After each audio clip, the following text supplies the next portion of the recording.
गरमागरम असो ह्यो भात आणि त्याबरोबर अशी हिने वाफायलेली डाळ. असं जो बेत असा तर ना जेवण कसा एकदम भारी ना. चला हीच डाळ बघूया. त्यासाठी ना 1 वाटी ना तूर डाळ घेतलंय, पाव वाटी चणा डाळ आणि मूग डाळ घेतलंय.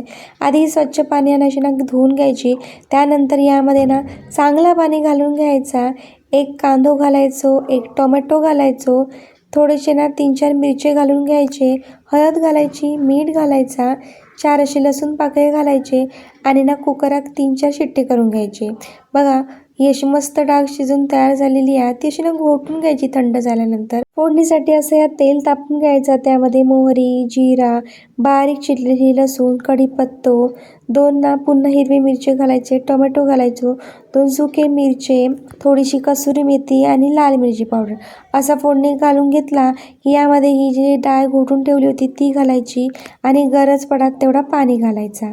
एक या डाळी उकळली की सर्वात शेवटी गरम मसालो घालायचो, कोथिंबीर घालायची. एकदा अशी ही डाळ बनवून बघा आणि सांगा कशी झाली ती.